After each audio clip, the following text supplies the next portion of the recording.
E चलान विरोधासह विविध मागण्यांसाठी संपाची हाक देणाऱ्या वाहतूकदारांच्या आंदोलनाला आता सुरुवात झाली आहे। संपाला सुरुवात करण्याआधी वाहतूकदारांकडून विविध भागात चक्काजाम आंदोलनाचा प्रयत्न झाला।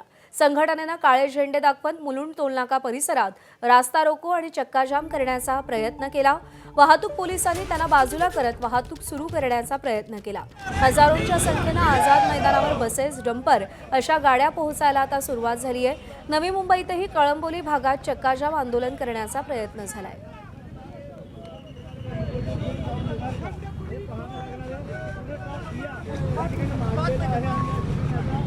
लोग सरकार के कान तक आवाज़ पहुंचाने के लिए रास्ते पर आंदोलन करेंगे और इस आंदोलन के मार्फत सरकार को जगाएंगे कि जो जो गलत ई चालन किए गए हैं, आज 50-50 लाख रुपए की गाड़ी लेने के बाद दिन में 5,000-6,000 का धंधा नहीं करते और रिटर्न में आने के टाइम पे 7-8 हज़ार का अगर ई चलन लेकर के आती है तो हम लोगों के लिए, ट्रांसपोर्टर्स के लिए काफ़ी मुश्किलात पैदा हो रही है। और इसी के विरुद्ध में हम लोग ई चलन को जल्दी से जल्दी खारिज करें, इसके लिए हम लोग रास्ते पे उतरे हैं। तरी ई चलान विरोधात हे सगळे वाहतूकदार आक्रमक झालेले आहेत। विनाकारण ई चलान च्या माध्यमातून दंड आकारला जात असल्याची या सगळ्या वाहतूकदारांची तक्रार आहे। रास्ता रोकोचा प्रयत्न करण्यात आलाय मुलुंड टोल नाक्याजवळ, तर कळंबोलीमध्ये सुद्धा या सगळ्या वाहतूकदार संघटनांनी काळे झेंडे दाखवत आपल्या मागण्यांकडे सरकारचे लक्ष वेधण्याचा प्रयत्न केलेला आहे। सध्या राज्याचं अर्थसंकल्पीय अधिवेशन सुरू आहे। या अधिवेशनात या मुद्द्याची, वाहतूकदारांच्या या मागण्यांची दखल सरकार दरबारी घेतली जाते का याकडेही लक्ष असेल। मुख्य मुद्दा ई चलानचाच आहे। कारण नसताना ई चलान आकारलं जात असल्याचा या सगळ्या वाहतूकदारांचा आरोप आहे आणि तातडीनं ई चलान प्रणालीमध्ये सुधार करावा, त्यामध्ये बदल करावा अशी सगळ्यांची मागणी आहे।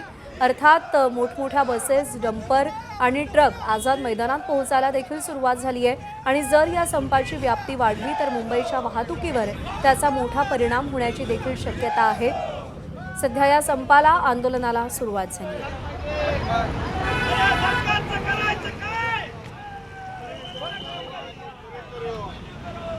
तर अशा प्रकारे संप करू नका असं परिवहन मंत्र्यांनी वाहतूकदारांना आवाहन केलंय।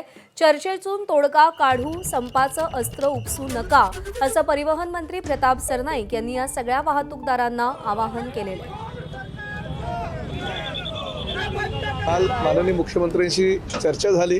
चर्चेअंती जी समिती आम्ही नेमली होती त्या समितीचा अहवाल जो प्राप्त झाला आहे त्यावर पोलीस खातं आणि वाहतूक खातं म्हणजे RTO डिपार्टमेंट यांचे समन्वय साधून अधिकाऱ्यांसह माननीय मुख्यमंत्र्यांनी परिवहन मंत्र्यांबरोबर एक बैठक घ्यावी आणि त्या बैठकीमध्ये योग्य तो निर्णय घ्यावा अशी विनंती केली आणि माननीय मुख्यमंत्र्यांनी ती विनंती मान्य केलेली आहे। त्यामुळे अधिवेशन संपल्यानंतर ताबडतोब त्या संदर्भात एक बैठक घेऊन वाहतूकदारांमध्ये आणि शासनामध्ये समन्वय साधण्याची भूमिका माझी राहील तशा प्रकारचं पत्र मी आत्ताच वाहतूकदार संघटनेच्या प्रतिनिधींना देतोय, जेणेकरून त्यांना आताही माझं आव्हान राहील की आपण जो पुकारलेला संप तो मागे घ्यावा।